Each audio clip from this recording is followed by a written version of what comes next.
नमस्कार. आजच्या व्हिडिओमध्ये आपण नारळी भात कसा तयार करायचा ते पाहूया. अवघ्या 5 मिनिटांमध्ये हा नारळी भात कुकरमध्ये कसा तयार करायचा ते पाहणार आहोत. मस्त मोकळा, सळसळीत, रसरशीत, अजिबात चिकट न होणारा हा नारळी भात कसा तयार करायचा ते पाहूया. नारळी भात तयार करण्यासाठी 1 कप इथे मी राजभोग तांदूळ घेतलेला आहे. तांदूळ तुम्ही कुठलाही वापरला तरी चालेल. 1-2 पाण्याने तांदूळ स्वच्छ धुवून घ्यायचा आहे. तांदूळ धुतल्यानंतर यामध्ये पाणी भरायचं आणि तांदूळ साधारण अर्धा ते 1 तास छान भिजवून घ्यायचा. तांदूळ भिजल्यामुळे तयार होणारा भात मोकळा तयार होतो आणि छान मऊ शिजतो. तर आता इथे मी पाणी घातलेलं आहे आणि अर्धा ते 1 तास हा तांदूळ मी छान भिजवून घेणार आहे.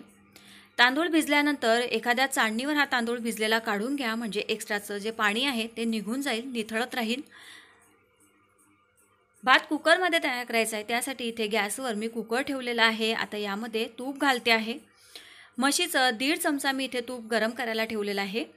तूप तुम्ही तुमच्या आवडीप्रमाणे, चवीप्रमाणे कमी जास्त वापरलं तरी चालेल.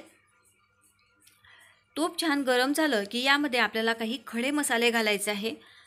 अर्धा ते 1 इंच दालचिनीचा तुकडा, 2 लवंग आणि 2 वेलदोडे किंवा वेलची मी इथे घेतलेली आहे, ती फोडून घेतलेली आहे. आता यामध्ये सुकामेवा घालते आहे. तर 4-5 काजू, 4-5 बदामाचे तुकडे केले, अर्धा चमचा चारोळी घेतलेली आहे, 8-10 मनुका घेतलेले आहे.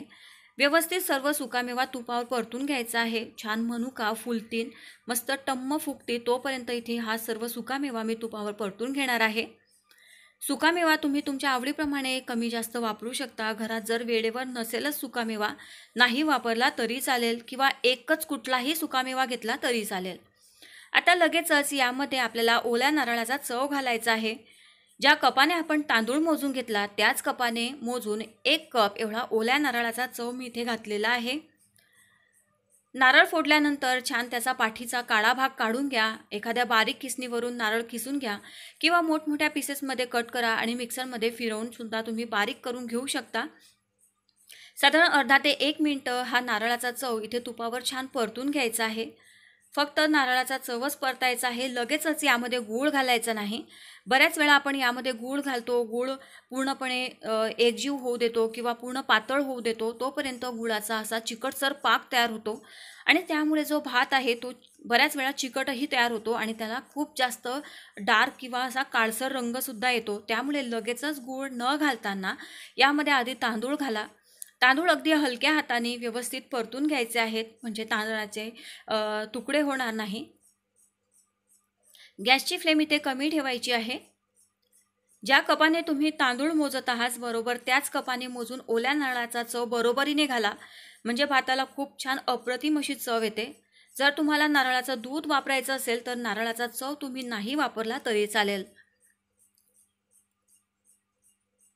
अगदी हलक्या हलक्या हाताने छान असा हा भात परतून घ्यायचा आहे, म्हणजे भाताचे जे तुकडे होणार नाही याची आपल्याला खबरदारी घ्यायची आहे.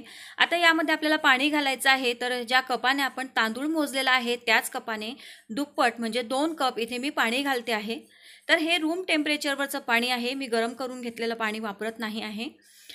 2 कप एवढं मी इथे पाणी घातलेलं आहे. जर भातासाठी घेतलेला तांदूळ नवीन असेल तर इथे पाणी तुम्हाला कमी लागू शकतं.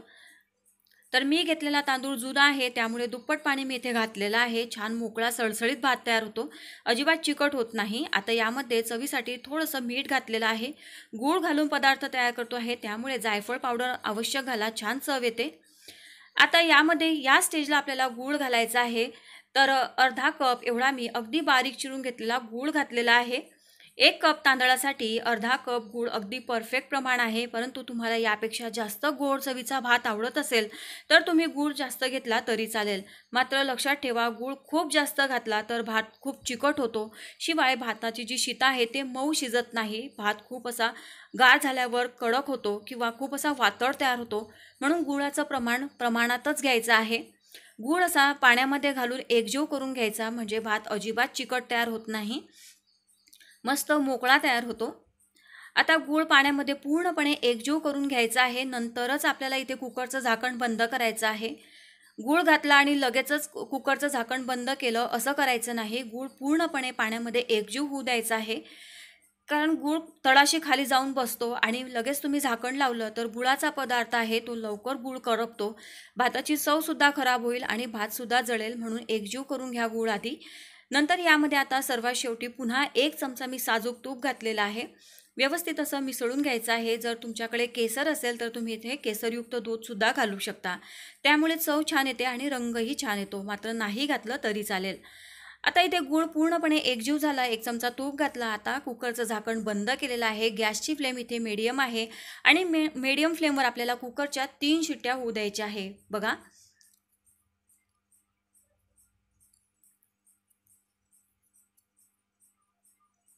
आता इथे कुकरच्या बरोबर 3 शिट्ट्या झाल्या. गॅस मी बंद केलेला आहे आणि कुकर पूर्णपणे गार झाल्यावर भात कसा शिजलेला आहे ते सुद्धा तुम्हाला मी इथे दाखवणार आहे.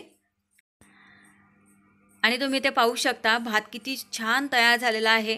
भाताची शीतं तुम्ही इथे पाहू शकता किती मस्त आहे. भात अजिबात चिकट झालेला नाही, भाताचा खूप जास्त असा तुकडा तयार झालेला नाही.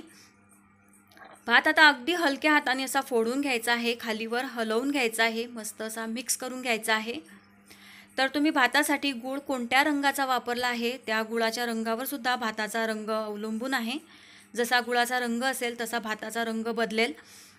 मस्त असा हा गरमागरम अजिबात चिकट न होताना मऊ मोकळा रसरशीत नारळी भात बनून तयार झालेला आहे. हा नारळी भात तुम्ही येत्या कुठल्याही सणाला गोड पदार्थ म्हणून बनवू शकता. गौरी गणपती येत आहेत लवकरच, गौरी गणपतीला नैवेद्य म्हणून सुद्धा हा भात तुम्ही बनवू शकता. तर आजची ही नारळी भाताची रेसिपी जर तुम्हाला आवडली असेल तर एक लाईक नक्की करा, व्हिडिओला जास्तीत जास्त शेअर करा आणि हा भात सर्व करताना यावरून पुन्हा असा हा नारळाचा चव घ्या. दिसायला छान दिसतो, चवीला अप्रतिम लागतो. तर रेसिपी आवडली असेल तर एक लाईक करा, व्हिडिओला जास्तीत जास्त शेअर करा आणि सबस्क्राईब करायला विसरू नका. बाजूचा बेल आयकॉन नक्की प्रेस करा, ऑलवर क्लिक करा, म्हणजे माझ्या येणाऱ्या सर्व व्हिडिओच्या नोटिफिकेशन सर्वात आधी तुमच्यापर्यंत पोहोचतील. पुन्हा भेटू अशा छान रेसिपीसोबत. तोपर्यंत बाय बाय.